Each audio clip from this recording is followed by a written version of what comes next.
आदिशक्ती तुळजाभवानी,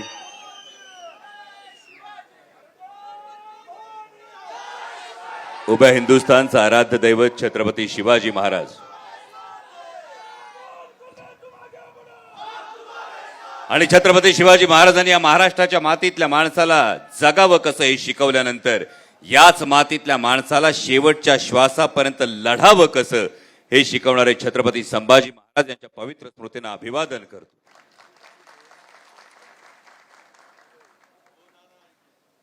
आज खरं तर कपर्दिकेश्वराच्या या भूमीमध्ये बोलत असताना या ओतूरची तेवढीच ओळख ही सत्यशोधक चळवळीचं एक प्रमुख केंद्र, महात्मा ज्योतिराव फुलेंच्या सत्यशोधक चळवळीचं एक प्रमुख केंद्र म्हणून आहे। आणि महात्मा फुलेंनी ज्या मुलींसाठीच्या शाळा काढल्या त्यातली चौथी शाळा या आपल्या ओतूरमध्ये काढली होती। आणि इतकं मोठं योगदान म्हणजे भाऊ डुंबरे पाटलांसारख्या सहकार्यानं ही सत्यशोधक चळवळ आपल्या खांद्यावर घेऊन पुढे नेण्याचं काम केलं। त्या भूमीत बोलताना आज खरं तर वेळेची मर्यादा आहे, कारण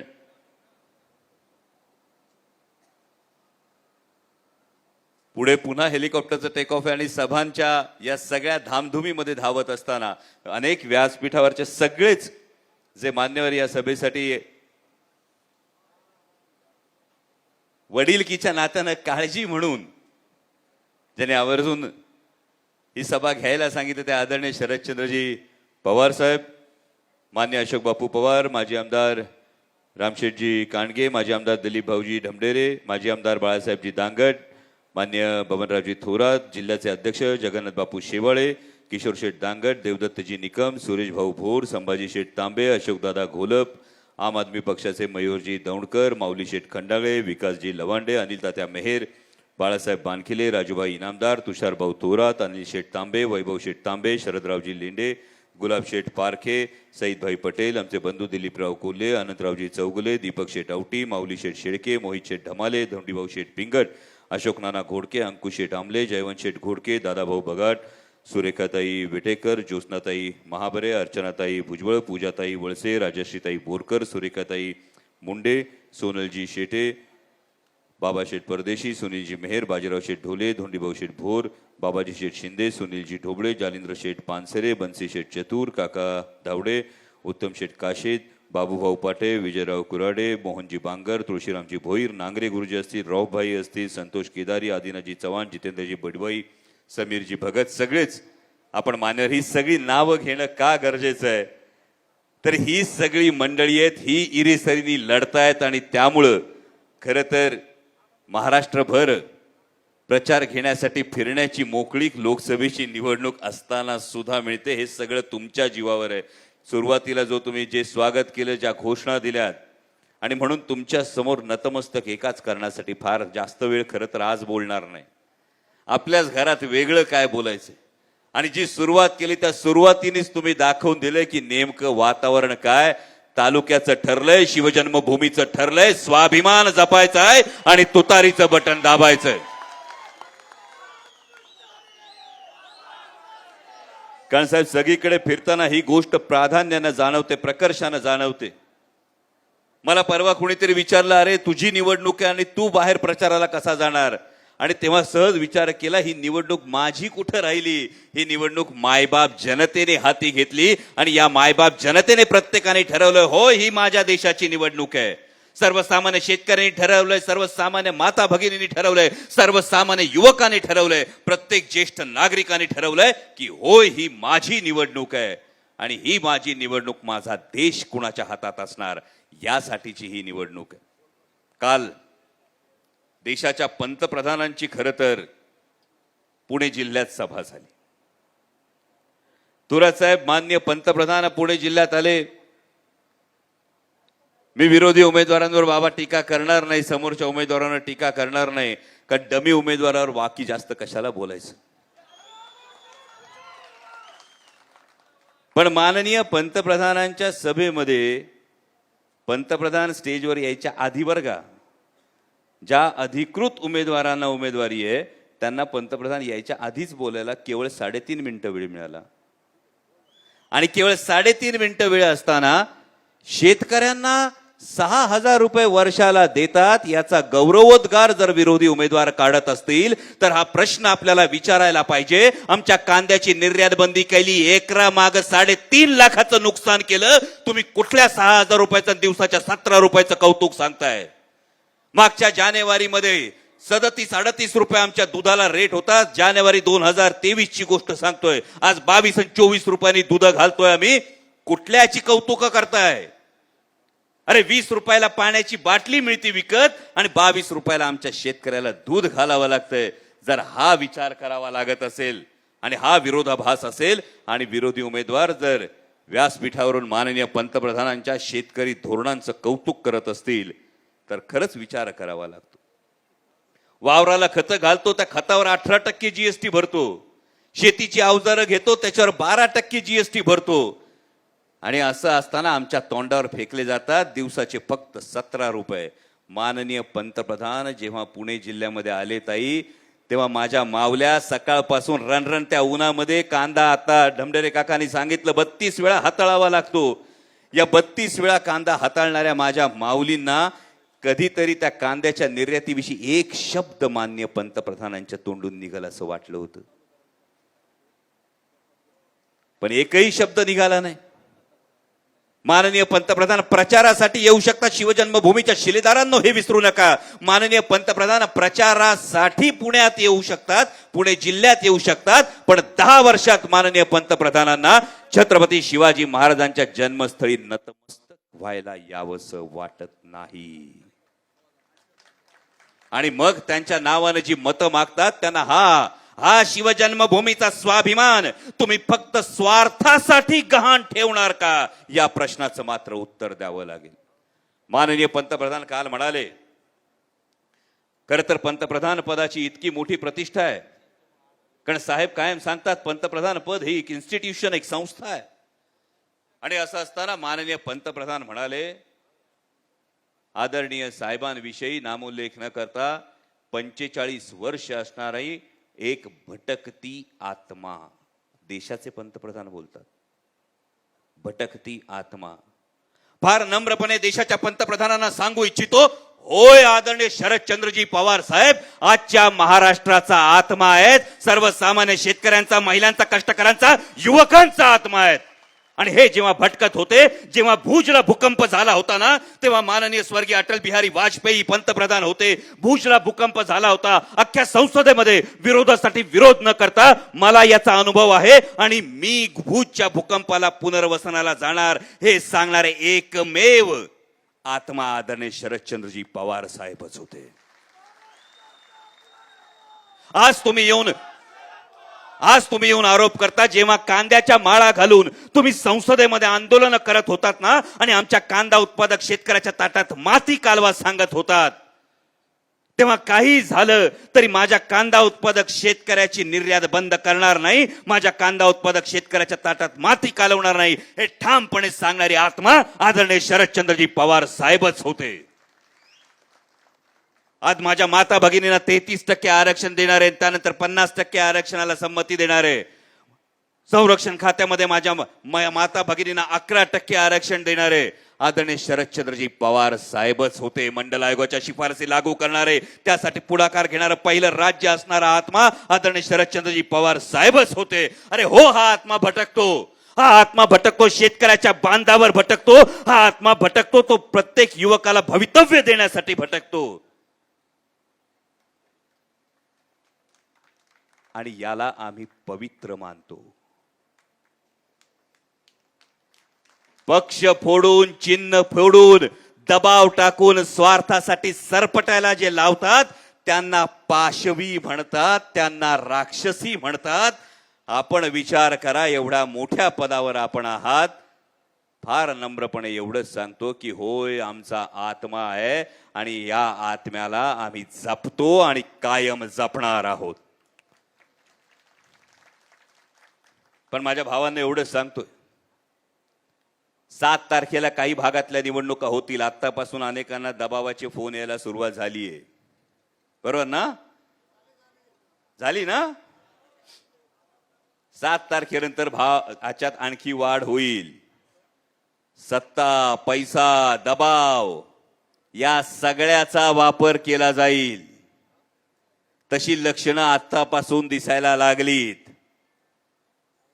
तसा दबाव आला आणि हे झालं तर माझ्या शिवजन्मभूमीच्या प्रत्येक मावळ्यावर माझा भरोसा आहे. कारण छत्रपती शिवाजी महाराजांच्या काळात अशाच पद्धतीनं फरमानं निघायची. घरादारावरून नांगर फिरवेल सांगितलं जायचं, समोर वाकून मुजरा कर म्हटलं जायचं. पण प्रत्येक स्वाभिमानी मावळ्याने सांगितलं,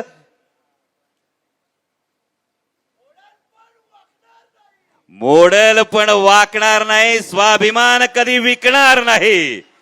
ही भावना आपल्या प्रत्येकानं मनात ठेवली पाहिजे. परवा राज्याच्या उपमुख्यमंत्र्यांनी बोलताना एका ठिकाणी सांगितलं, अमोल कोल्हेला पाडूनच दाखवतो. त्यांनी सांगितलं पाडूनच दाखवतो. माझ्यासारख्या लहान कार्यकर्त्याला खरोखर हा प्रश्न पडला, काय चूक केली हो? नेमकी चूक काय केली सांगा ना. माझ्या सर्वसामान्य कांदा उत्पादक शेतकऱ्याचा प्रश्न संसदेत मांडला, ही चूक केली. बिबट्याच्या संदर्भातला प्रश्न संसदेत मांडला, ही चूक केली. कुठलीच राजकीय पार्श्वभूमी नसताना सर्वसामान्य कुटुंबातला एक पोरगा आदरणीय पवार साहेबांच्या आशीर्वादाने देशाच्या संसदेत जातो आणि 3 वेळा संसद रत्न पुरस्कार मिळवतो. तो माझ्या सर्वसामान्य शिरूर लोकसभेच्या मतदारांना अर्पण करतो, ही चूक केली. की स्वाभिमान गहाण टाकला नाही, ही चूक केली. स्वार्थासाठी सरपटायला सांगत होता, ताठ मानेनं चालण्याचा आदर छत्रपती शिवाजी महाराजांच्या संस्कारानं ताठ मानेनं चालणं पसंत केलं, ही चूक केली. आणि म्हणूनच एवढीच विनंती, फार मोठे नेते आहात आपण,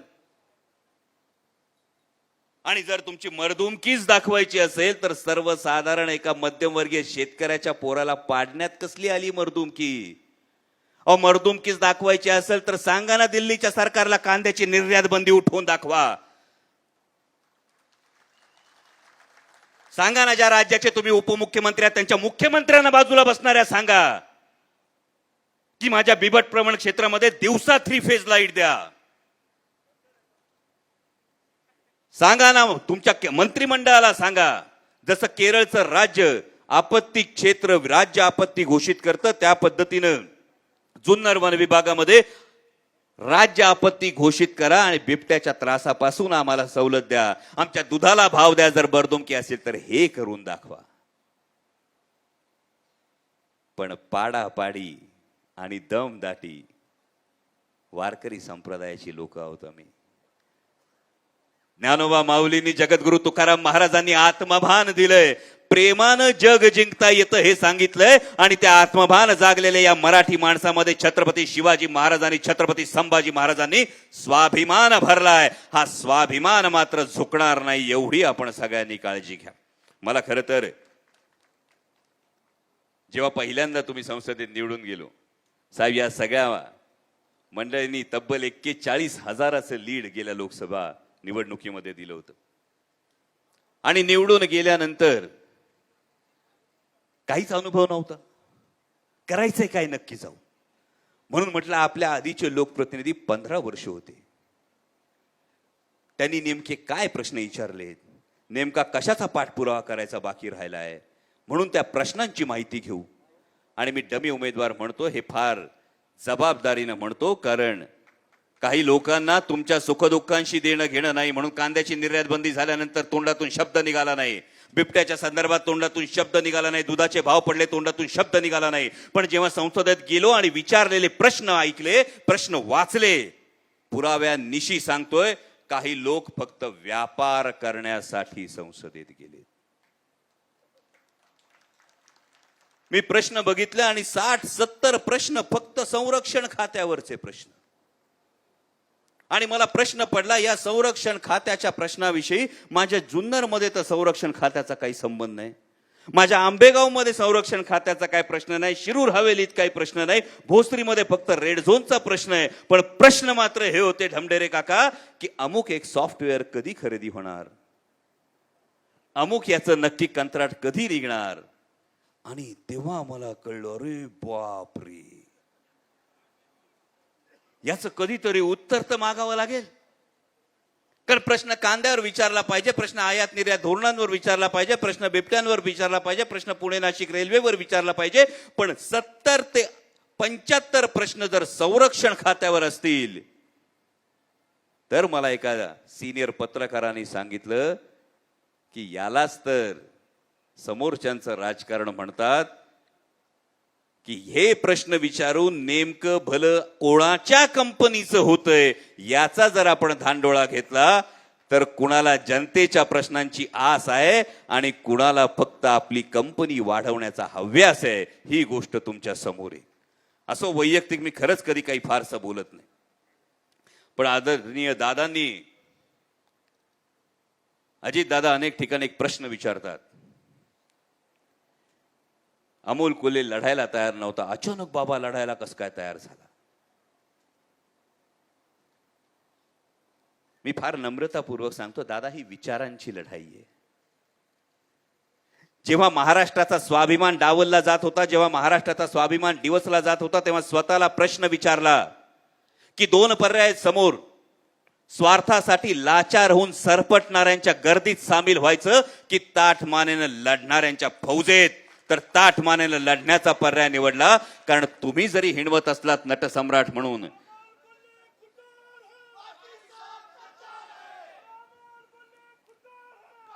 तरी छत्रपती शिवाजी महाराज आणि छत्रपती संभाजी महाराजांचा इतिहास जर सांगतो तर जेव्हा महाराष्ट्राच्या स्वाभिमानावर कोणीतरी ललकारतो तेव्हा लढणाऱ्यांच्या यादीत सामील होणं गरजेचं असतं. आणि त्याही पेक्षा दुसरी फार महत्वाची गोष्ट होती. ही महत्वाची गोष्ट अशी होती की जोपर्यंत कोणी विचारत नाही ना, म्हणजे प्रत्येक घरात एक बाप असतो. तो बाप कष्टाने घर उभं करतो, भिंती बांधतो, छप्पर सावरतो, उन्हात तानात पावसात वादळ वाऱ्यात तो त्या घराची काळजी वाहत असतो. पोरं मोठी होतात, पोरं करती सवरती होतात, प्रत्येकालाच बापाचं कर्तृत्व प्रत्येक दिवशी माहीत असतं असं कधी होत नाही. पण बाप असतो, बाप त्या घराचा आधार असतो. आपलं भोकं पडलेलं बनियन शर्टाच्या आत लपवत असतो, आपल्या चेहऱ्यावरची काळजी आपल्या हसण्यामध्ये लपवत असतो. बाप घरासाठी राबत असतो. पण जेव्हा बाहेरचा पाहुणा कोणीतरी येऊन विचारतो की बापानी केलं काय, तेव्हा कळतं की बाप हा बाप असतो आणि त्याला कधी विसरायचं नसतं. त्या सुरकुतलेल्या चेहऱ्यात सुख होऊन व्हायचं असतं. ही आमची संस्कृती आहे. आणि हाच तो बाप माणूस आहे ज्याने आमच्या जिरायती आमची जिरायती जमीन ही बागायती केली. हाच तो बाप माणूस आहे ज्याने सर्वसामान्य शेतकऱ्याला पत मिळवून दिली. हाच तो बाप माणूस आहे ज्याने सर्वसामान्य युवकांच्या हाताला रोजगार दिला. आणि जेव्हा आमच्या बाप माणसाला विचारलं जातं की आदरणीय पवार साहेबांनी महाराष्ट्राला काय दिलं, तेव्हा आमच्यासारखी सर्वसाधारण माणसं उठून उभी राहतात आणि सांगतात की होय, सगळ्यांना आव्हान द्यायचं पण बापाला आव्हान द्यायचं नसतंय कुणी. आणि हीच ताकद आपण दाखवून देणार. आदरणीय साहेबांनी खरं तर सांगितलं होतं की लवकर सभा एवढी का लवकर घेतोस, 13 तारखेला मतदान आहे, 13 तारखेला मतदान आहे, 30 तारखेला एवढा लवकर का सभा घ्यायची? मी आदरणीय साहेबांना सांगितलं, साहेब आमची जुनरी माणसं शिवजन्मभूमीचे मावळे आहेत. ते सहसा पेटत नाही, एकदा पेटले का कोणाच्या बापाच्याने विजत नाहीत, अशी आमची ओळख आहे.